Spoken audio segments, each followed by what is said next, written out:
Good Okay. afternoon. Good afternoon, friends near and far. Really excited about this conversation and the opportunity to share with one another some learning about the history of the Volga German immigrants who came and made such a big difference on the northwest side of Chicago in particular. I'm Pastor Jackie Belisle. I'm the pastor of Eden United Church of Christ, and that was formerly Eden Evangelical Lutheran Church, its longtime name after its founding in 1914. Want to introduce here in a moment Mr. Keith Wiegel, who also has longstanding ties to our church community, but more broadly, the genealogical work and research work about this special group of people. Um, their time in Russia and their time in settlement here in the U.S. We'll get to that in a moment. I do just want to say, on the occasion of Eden preparing for our 110th anniversary this current month, we have a special worship service on the morning of May 19th at 10 a.m. And you can actually zoom into that session at the same time with the number that we posted for this session. Uh, the reason I got excited about having these conversations is that I truly and deeply believe, in the words of Simone Weil, something that I quoted when I first met this special church community, that is that the soul longs for roots. I know that many people at some stage in their life may take up the projects related to genealogy. That's a thing that motivates people.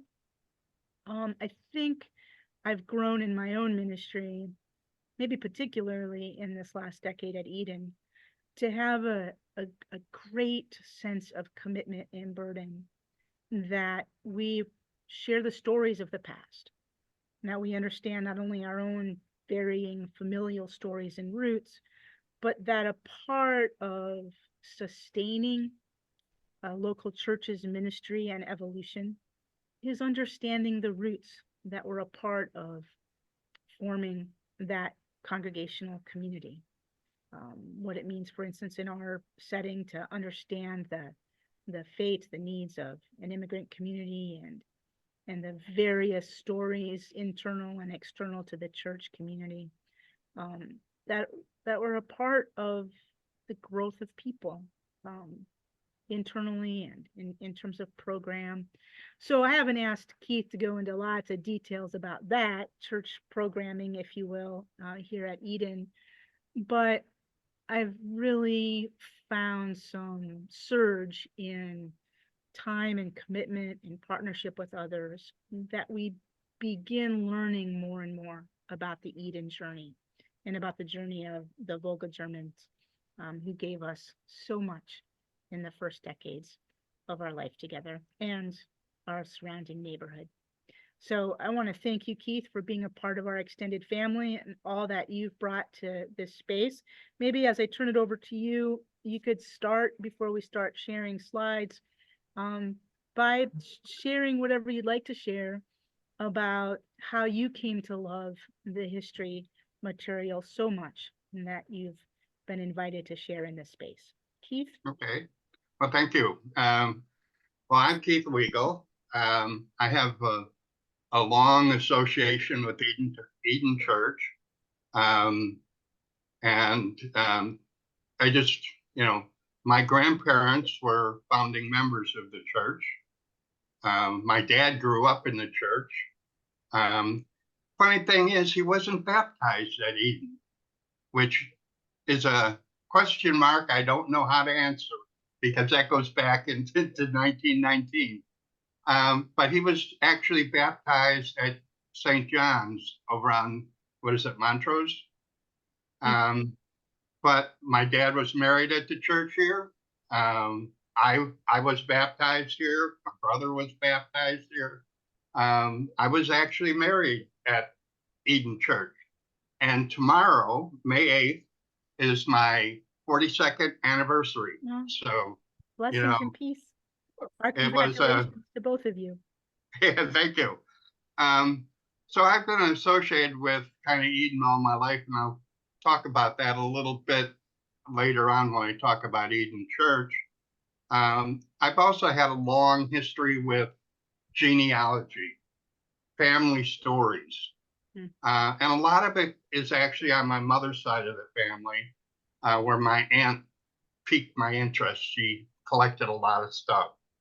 And on my, German Russian side, all I knew growing up was they were from Russia, they spoke German, and they were from a village of Schwede. More than that, I really didn't know.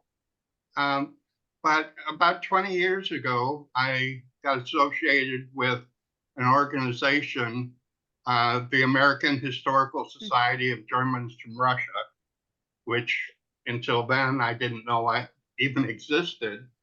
But it was formed in the early 70s to really not only just social, but to collect the stories and understanding of the Germans from Russia. When I joined and I went to my first meeting, I walk in, of course, you have to tell who you are and that. And three or four or half a dozen people go, "Oh, I know your dad. I can tell you stories about him. I walked to Schurz down the tracks with your dad, and oh, I went to school with your aunt and all this." So it was instant family, and I really appreciated that because I learned so much, not only my direct family, but the larger Volga German family. Through the organization, I hired a Russian archivist to create what they call a family chart of the Wiegel family from Schwede. So you send in a deposit, who knows where it goes in Russia, and every year I would send an email to Dr. Igor Plevy at the University of Saratov. What's happening? What's happening? Sometimes I get a result, an email back. Sometimes I wouldn't. It took 10 years to get my information. So when I got it, I was overwhelmed. The chart was a hand-drawn chart, of family history. There were 1,000 names on the 998 actually on the chart, and when it was printed, it was taped together 8.5 by 11, paper. It was 3 feet wide and 14 feet wide. So amazing information that I would never have gotten any other way. So I am deeply indebted to, AHSGR, the German community, just for stories and information, about my family and my heritage. So that's me. That's terrific. And that material that you got from the professor, that was, do you mean your own specific family heritage, or like that village that so many people came from? It was specifically about the Wiegel family. Okay. Yeah, wonderful. And there were 6 kids that got married from the first generation, and we married into an Altergat, a Gore, all the names that I heard growing up in Eden. So it was, and one of the people I met through the AHS was what they called the village coordinator for Schwede. And they actually, John Gore and his wife, they collected a lot of information that they shared with. And Keith, could you spell the name of that village? Well, the way I spell it is Schwed. Schwede. I've had the other spellings, and that's the way I spell it. Yeah, great. Thanks for that. Keith's put together some slides for us to work with as he shares an outline of some thoughts. I wonder, before we begin, Jim, Sarah, if either of you might want to say a bit about what your interest is, why you're on the call today, what you're hoping to get from it, and we'd just love to have you. Jim, maybe a little bit more about your family connection to Eden. Okay. My name is actually Jim Schranz. My wife's family is Volga German. My parents, my dad was Austrian, and his folks were roughly Austrian and Hungarian, but he was a lifetime member of Eden Church.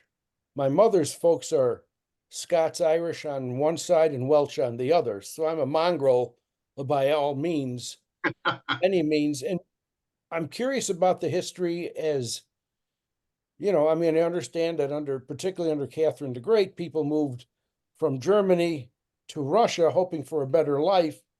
Along the way, they had to pass through the Pale of Russia, a terrible place to be, where the Jewish populations and the Gypsy populations and other migrants ended up, and then going into Russia, where they weren't particularly welcomed by the Russians either.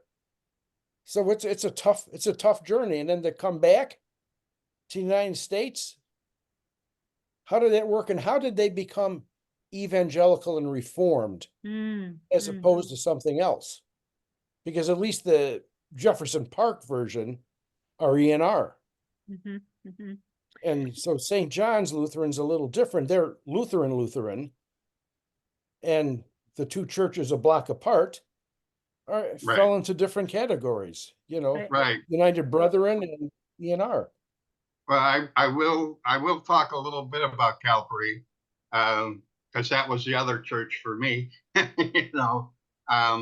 I will talk about the churches a little bit, and maybe it'll give you some insight into the churches and the religious aspect. Well, and I feel like, the chance to do this today, whether next Tuesday is kind of a continuation of things or whether it's a repeat of today for those who couldn't be with us, whichever the case, I feel like part of the spirit of our preparations for the 110th is to kind of pull together people's interests and questions about some of these things and to just go deeper into it. So I feel like we're kind of stirring the pot, and we'll follow through on those questions and observations. Sarah, anything to add before we turn it officially to Keith? I don't think anything in particular. I was just hoping to learn more about the history of Eden and Volga Germans in general. Since working at Eden and finding out more about the different family trees that came from Russia, I found it all very interesting. So I wanted to learn more. Yay, very good. Thanks so much for joining us. All right, well, I'm going to pull up the slides, Keith, and okay, we'll figure this out together. I have done a lot of Zoom meetings, but as we were speaking of in our test session yesterday, I'm working on this. Here we go. Yeah. So just go back up the slideshow. Yeah. So yeah, now it's not giving me the option to choose it. How about if we leave it at about that size? Okay, that's fine by me. Okay. So that's me, and that's how people can contact me. I'm going to give a very brief history of the Germans from Russia. I will talk a little bit about where they lived in the Chicago area, the churches, and the second part is really about unsere Leute, our people who were in the Jefferson Park area, what they did, how they survived, etc. So why don't you just go to the next slide and I'll start. Catherine the Great really initiated the movement of the German people, and it wasn't only German, but the vast majority were German people into I'll call it the wilderness of Russia. If you look at the history of Russia, they had large expanses with very few people. And there were other countries that were looking at that to say, oh, I could populate that. So Catherine the Great really wanted to fill up some space, and she brought some of her own people, because she was actually German, into the Russian environment. They granted many freedoms for that time, the main ones being that they could keep their language, so they kept the German language or religion. If you were Lutheran, if you were Catholic, you could continue to be that. You didn't have to convert to Russian Orthodox. And the third one, which was really important to a lot of people, was that there was an exemption from the army. Germany in the 1700s, early 1700s, experienced a lot of wars. And so the people were desperate to get out of a bad situation. The way they found people to move was they actually sent in people into Germany and to sign people up to move. And so between 1764 and 1772, 106 colonies were founded, mostly along the Volga River. Over 30,000 people moved into Russia in that time period. So that may not seem like a lot of people, but the biggest, in 1776, Philadelphia was the largest city in the United States, and it had 38,000 people at the time. Boston had 18,000 people in the 1790 census. So if you think of village or cities like that, just moving to Russia, that's a lot of people. So now they also were given help, I'll call it loans, because they had to repay it to help get settled. They paid for their passage. They paid for some basic farming equipment. Sometimes they even got a cow or a pig or something like that. But so they did help them to settle. Now, for about 100 years, things went really pretty good. The villages thrived and expanded. But in the 1870s, the climate in Russia kind of changed. The rights started to be revoked. And the sentiment, these are foreigners that are not really Russians. So the German Russians saw the writing on the wall, and they actually sent delegates to different countries, mostly to the United States, but also some areas in South America, to see whether they could get new lands. One of the big areas that were settled as a result of these scouts, if you may, was Kansas. Kansas in the 1870s was pretty empty, and they were building railroads. So it was a great place to start. In Chicago, it was a big city. It wasn't the farming community. Now, a lot of the areas where they settled were on the outskirts of the city, but it was still an urban area. And I'll get a little bit into that, but they had some help with some early clergy, if you may, to help them bring to Chicago. The biggest migration to Chicago was between 1900 and 1920. You find very few people, German Russians, before 1910, and then after 1920, you did see some, but it was more just kind of relatives moving around. One of the reasons after the Russian Revolution that people moved was generally the Germans supported the Tsar, And so when you support somebody that just gets removed, it doesn't bode well for you.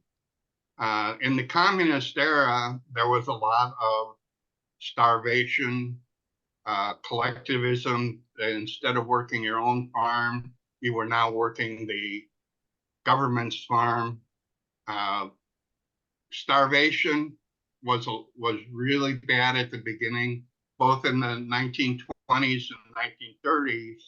There was some, I'll call it mass starvation, and the United States actually had a feeding program that they had, that they shipped over a lot of food for the people to in order to survive. And then with World War II, in 1941, just shortly after Germany invaded Russia, there was a mass deportation of the German villages. Approximately 500,000 people Wow. were moved to basically the stands, Kazakhstan, different other stands, and to Siberia within a month and a half.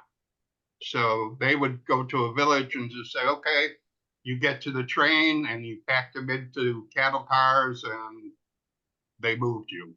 And that was really kind of the end to the German villages as they were known. Mm-hmm. Any questions? That was a 5-minute history, and so there's no detail there, but Yeah. that was kind of what happened. I do have a question for clarification. As you and others have done research on the creation of the colonies there along the Volga River, is there much data like available, say, this people group moved from North Germany and they ended up in these 1 or 2 or 10 villages. These groups moved from Central Germany and they moved over here. Is there that kind of plotting of migration possible? There is some data. Mm-hmm. As I kind of said that the government supported the movement, and they basically the Germans, I'll talk about Germany, they would have some, I'll call it collection points within Germany, and then they would go through Lubeck, I think, and then take a boat over to around St. Petersburg, Mm-hmm. where they would further gather. From there, if depending on what time of year they got there, they would stay in the St. Petersburg area if they were until the Volga River mostly was open. Then they would be loaded onto Mm-hmm. boats on the Volga River and transported to various places. The areas where Shade was Saratov was I'll call it an outpost at that time. And they would go down there and then assign to different villages. So sometimes families, extended families would go together. Sometimes it was individual families. But because the government paid these people to move them along the journey, there is some history or some data. Mm-hmm. See if you got a book here. That you can't read that, but it's a book that itemizes for 1 year, 1766, the ships that took the immigrants down the Volga River. Mm-hmm. So it tells, what does it tell? It basically says the ship name, who was on the ship, and mostly the people were on the ship. Yeah. So it may give some information on where they were from. It may give you some information on how old they were and the relationship people. So it's really an early book as far as the movement. Beautiful. Thanks for that. Yeah, and We'll want there's to, go ahead.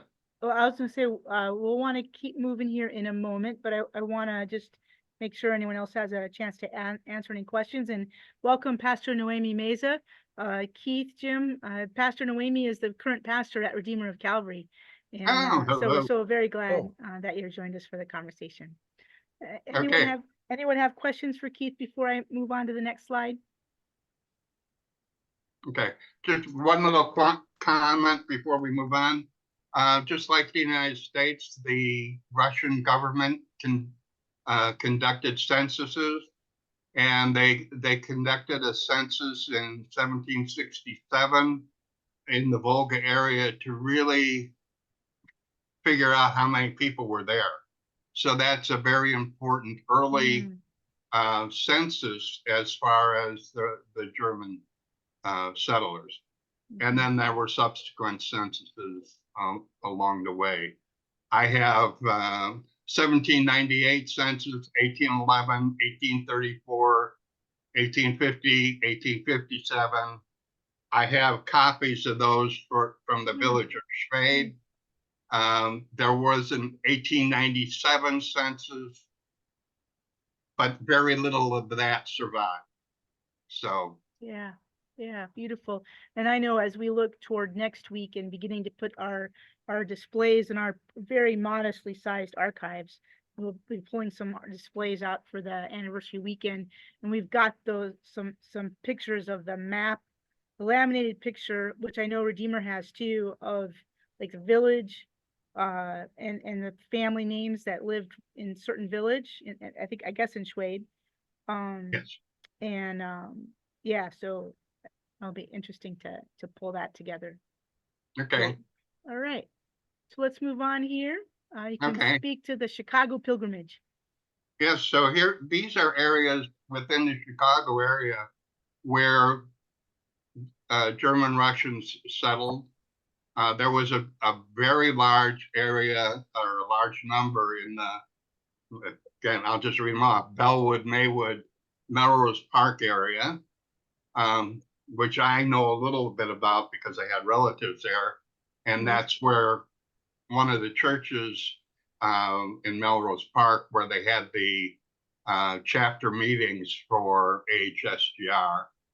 But they also, Dalton, Riverdale, Thornton, Lansing, again, kind of on the peripheral of Chicago, but, in the Chicago area. Within Chicago itself, they had some areas. You can read it: Roosevelt, Crawford, Dunning, Humboldt Park, Lakeview, but the largest area was Jefferson Park.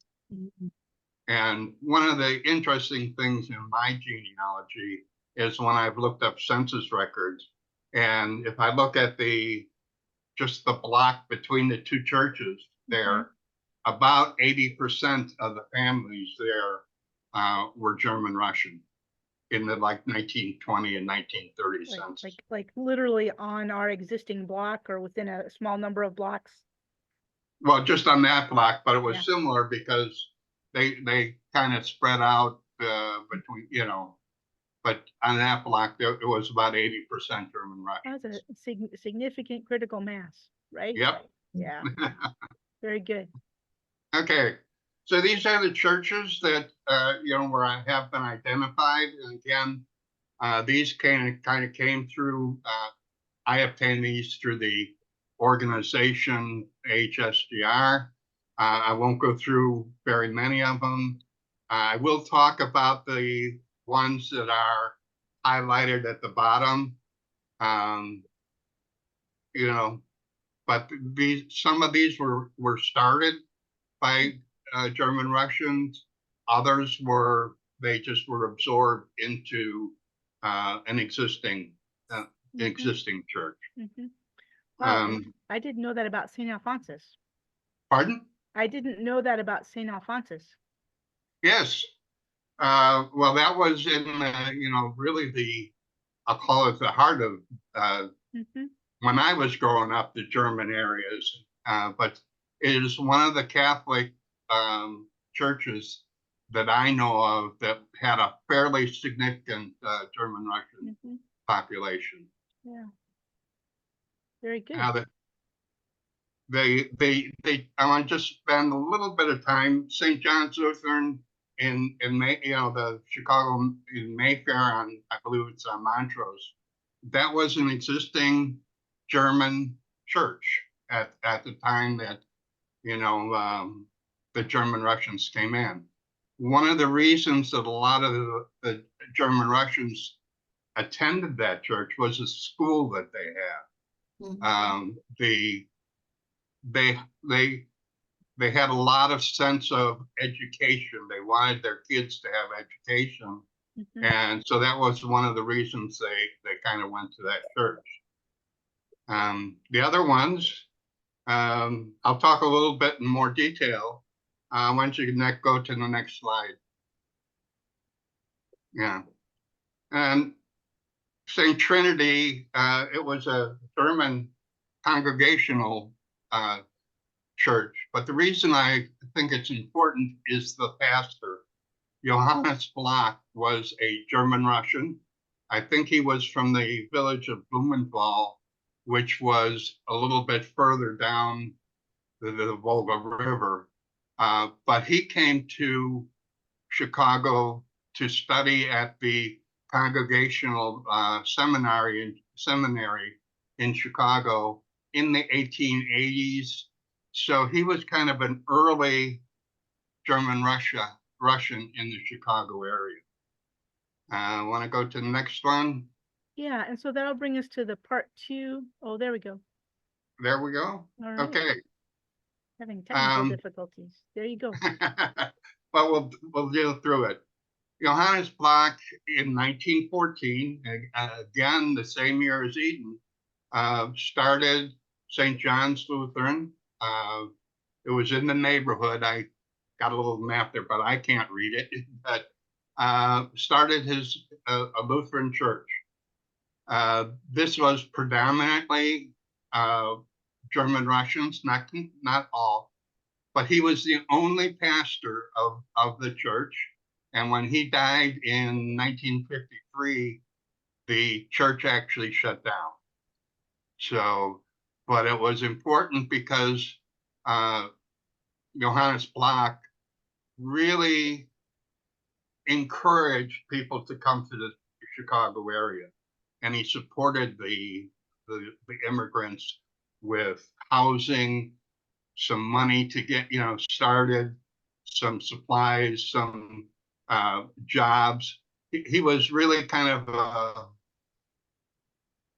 a main person to get the Volga Germans in the Jefferson Park area. Okay. I'd be delighted to find some like in-depth research or writing more about his ministry. Yeah. Now again, here he is with his wife and the charter members of his church. And if you look at those, there are a lot of the same names that are at Eden or at Calvary. There were a lot of families that came over, not necessarily that were kind of the extended families in the Russian villages. Mhm. Go to the next slide. Any questions about St. John's? Okay. All right. So Here, we'll move on to this is exciting. yes, we'll move on to Calvary, and I don't know exactly what year it started, but this picture here is just a picture of people in front of their temporary church, 1915.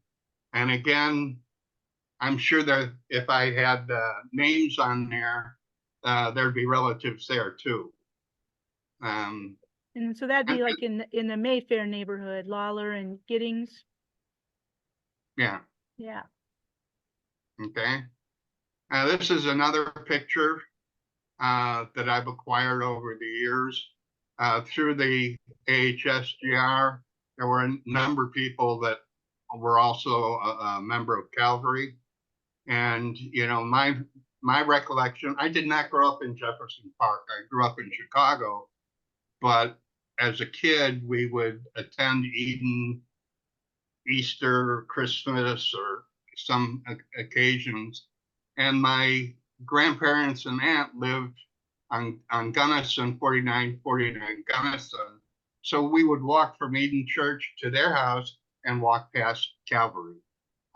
Growing up, I didn't know much about it. But that's a nice crowd of people there. Mm-hmm. Pastor Noemi, have you seen this particular picture before in any archival material you have? I think so. I saw this and also with the smallest amount of people. Mm-hmm. Yeah. Yeah. Now, when this was shown at one of the chapter meetings, people would be sitting there, oh, that's that's me, or Yeah. And that acronym that you use for the Historical Society again is American Historical Society of Germans from Russia. Of Germans from Russia. Yeah. And there's a couple. They used to have local chapters, which I was a member of in the Chicago area, but that kind of died out just from age and people moving. Yeah. Okay. All right. Oh, look at this. And here's a little bit, the Calvary Sewing Circle, 1935. And these two, the two of Calvary by themselves, not the one of everybody, I obtained from from Falco. I can't remember, George Falco, who grew up in Jefferson Park and collected a lot of information.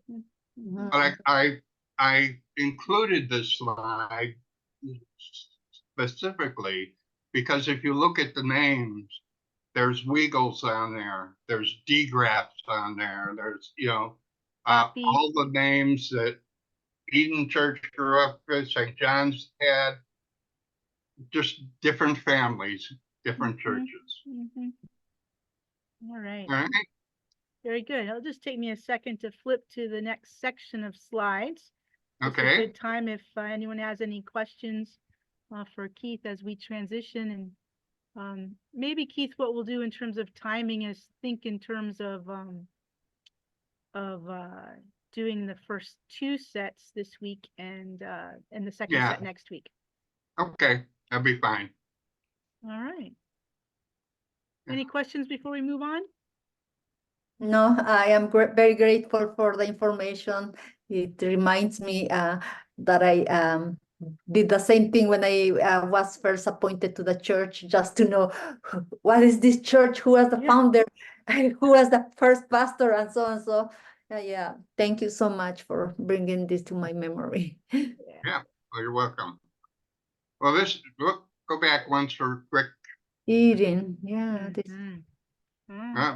There we go. So this was the first Eden Church, and my history of that, it's before my time, but my understanding is that they moved this building from another location and became the first Eden Church. Pastor Jackie, do you know what year this was actually moved? I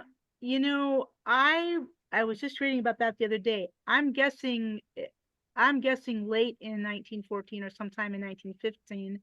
Our booklet says that there was an abandoned carpentry shop at the corner of Gunnison and Laverne, where the Redeemer of Calvary building is now, and that when they were first founding the church, Eden, they met in that carpentry shop, and then soon this building got moved over to our current location.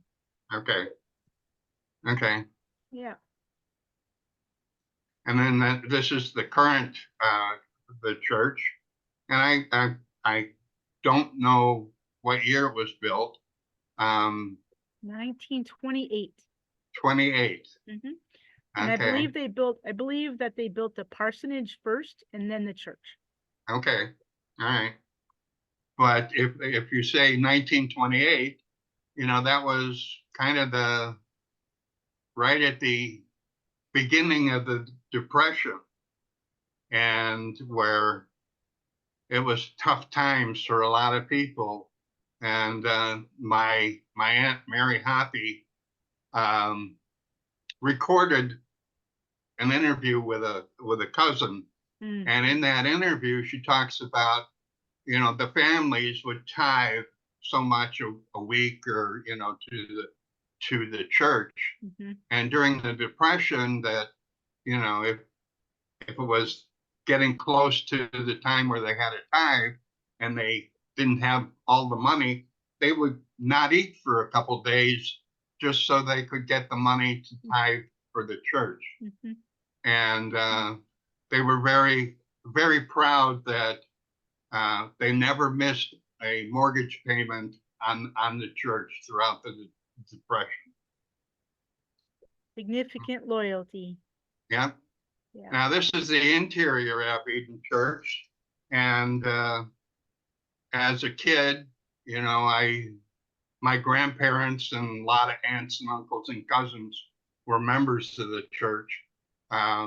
We would, when I was 4 until about 11, I lived in Wisconsin, and we would come down at Christmas time to visit, and we would go to church, usually on Christmas Eve.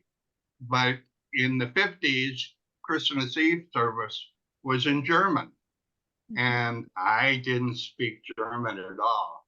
So we would sit there, usually in the second row, right up in front, with my grandparents. I spent a lot of time looking at the windows because it was something to do. But my mom taught us the Lord's Prayer and Silent Night in German, so we participated when we could. Yeah. And Jim, are you younger than that in terms of recalling the German only years for holiday services? I remember the German years doing both for a while. Right. Probably by the time I went to Sunday school, I believe Christmas Eve was in English, but we had a German service until I was council president, Late 80s. late 80s. Yeah.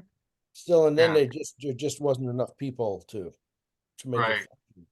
Yeah, well, when I talk about it, it was in the 50s, the mid 50s. And then I was just going to say occasionally about the sanctuary. This is a beautiful shot of the sanctuary taken right before a wedding in 2016. It's beautiful. Yeah.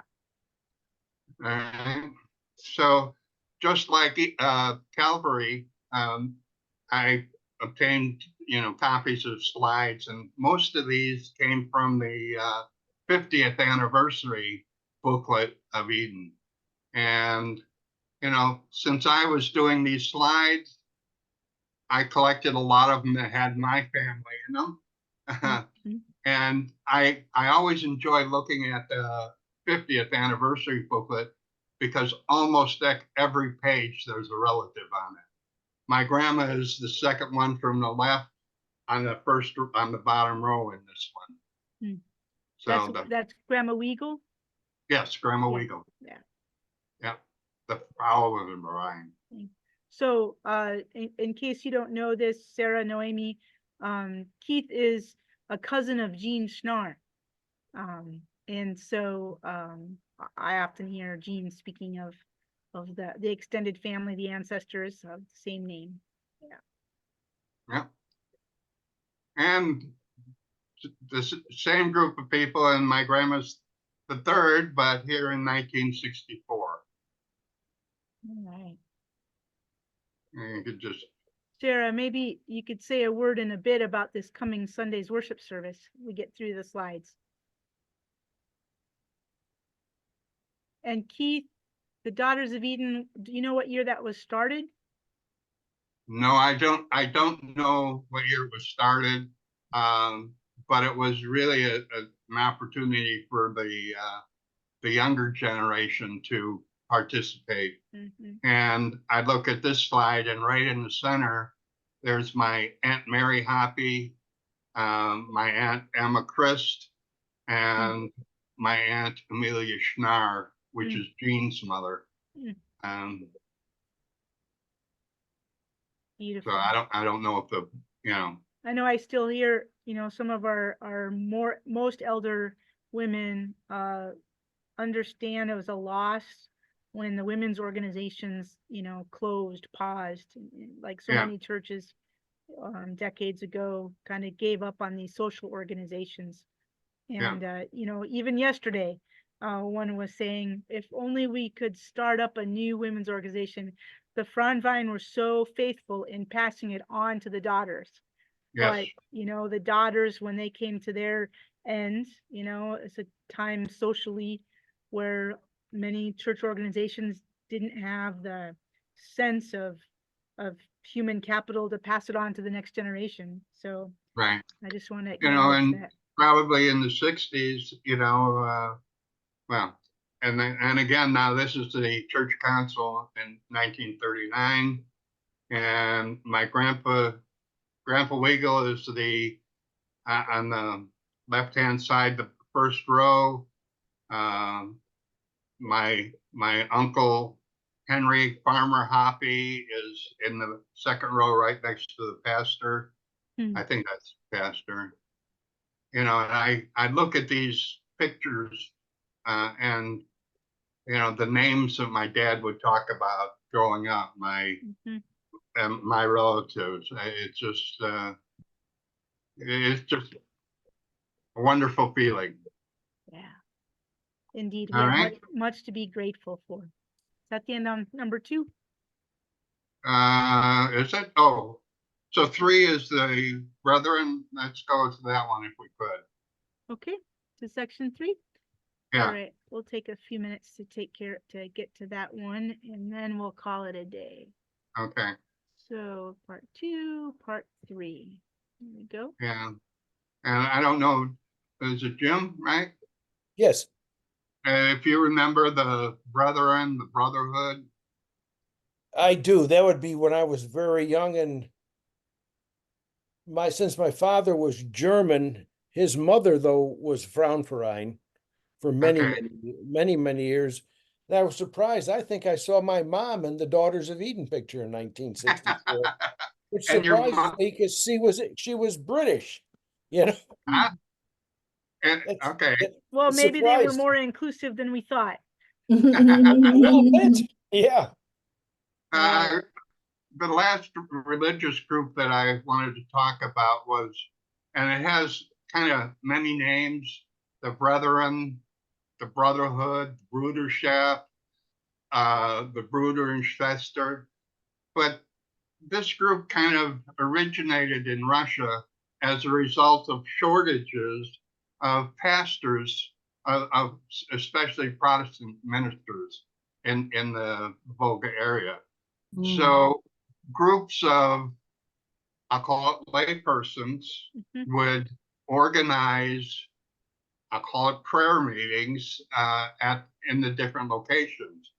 And it really had the origins in the Moravian missionaries that came to the Volga area.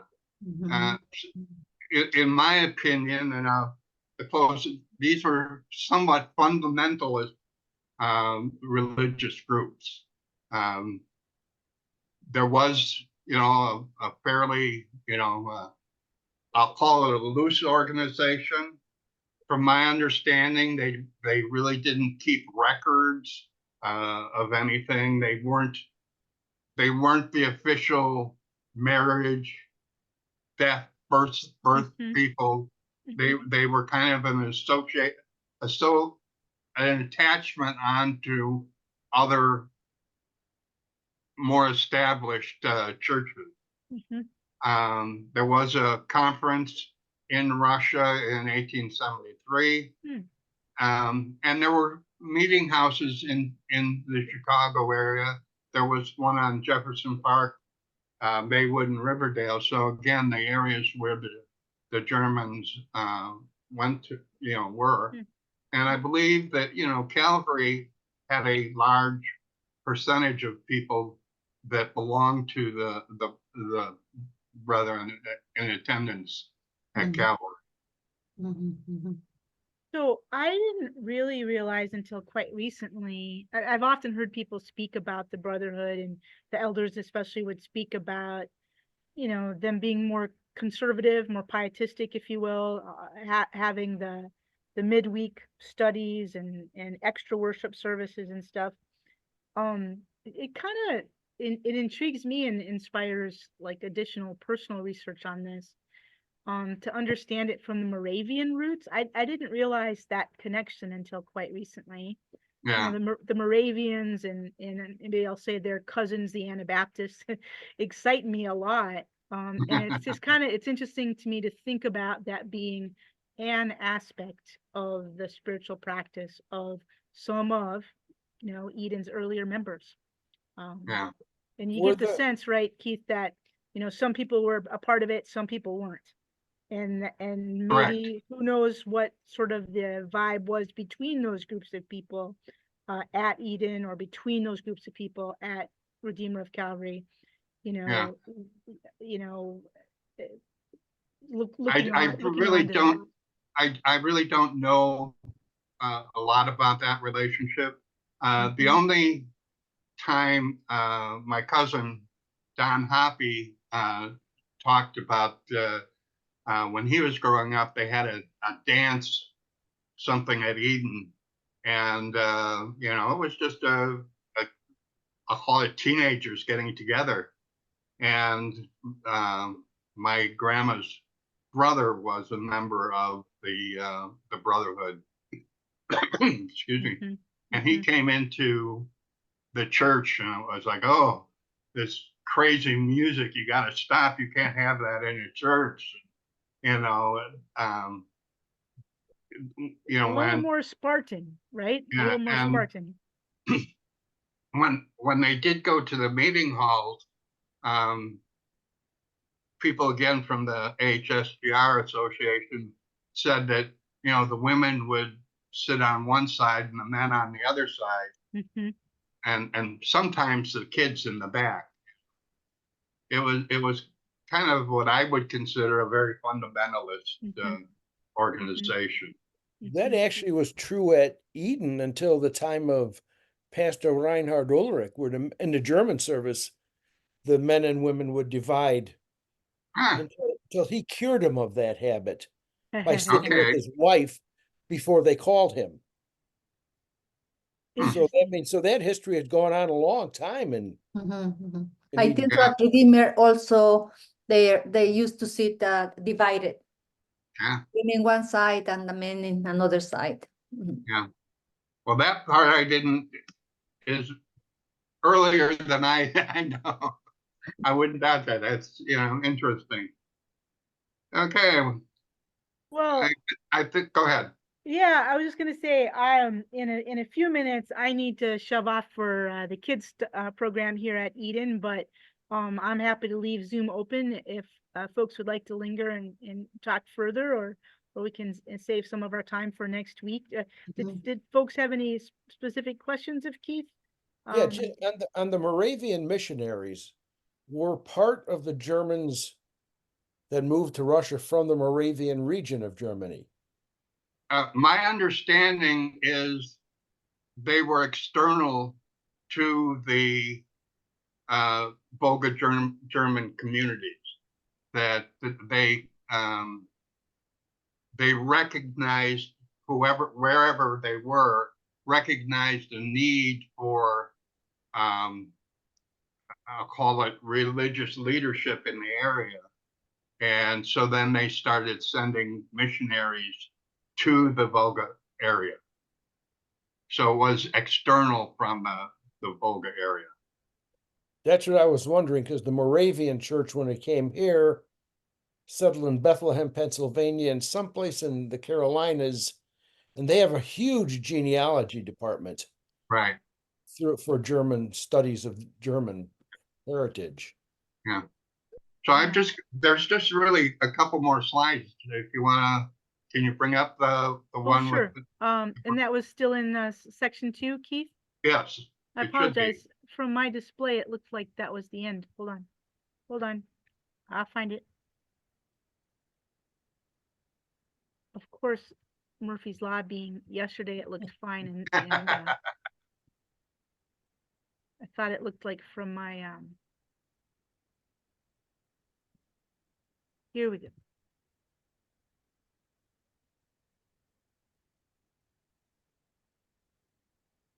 This Oh, I is- guess that might be it. yeah, I think that, no, we actually moved on to section 3. Sorry. Okay. Well, Yeah. anyway, I wanted to show these because in the part of the group, I have a picture that was taken in Russia, and it says stayed in around 1916, 1919. There we go. Yeah. And, a very dour group of people, if you may. We But could there say are some dour, women. we could say tough. And I do have a few names of people Mhm. from this slide, and there was a couple Wiegels in there, and a couple show up in some of the American slides also. But this is very, very typical of the pictures that I have from Russia. Very, I'll call it dark colors, and why don't you quickly go on to the next So one? this is specifically a Bruder gathering, and then here's a conference in the 20s from Wisconsin. In Wisconsin and Sheboygan. So they did kind of move over here and kept organized here. And I don't know much about the 22, but if you go to the 28 one, the next one, in Maywood in 1928, they had a conference, and some of the people talked about, the people would come there, and the local families would put them up in a spare room, and one of the ladies said, oh, I had to move out of my bedroom to so they could move in, and stuff like that. And I do have the names of all the people on this one, and Wow. the first person on the first row left is my grandma's brother. That's Henry Kramer in there. And the guy right in the middle of the second row was also in the shade picture. And he was a very active elder, if you may. So that's a good point to cut it if you want it. Oh, that gives me some goosebumps, I just have to say. I don't want to take up our discussion time here, but some of you know that I've recommitted my own personal and research interest to my Anabaptist ancestors and broader community, and it kind of gives me a different angle of interest and connection to the brotherhood, fundamentalist or conservative as they are. There's, I feel like a certain kind of resonance. Yeah. Well, thank you so much, and thank you everyone for joining us. Are there any questions you have for Keith before we shove off for today? We got about halfway through the presentation, and we'll convene again next week at 2:00. Okay. Noemi, All right. Jim? Well, I guess may see you next week. All right. Thanks again for everyone for being with us, and Godspeed on your day. Thank you. Thank you. Bye.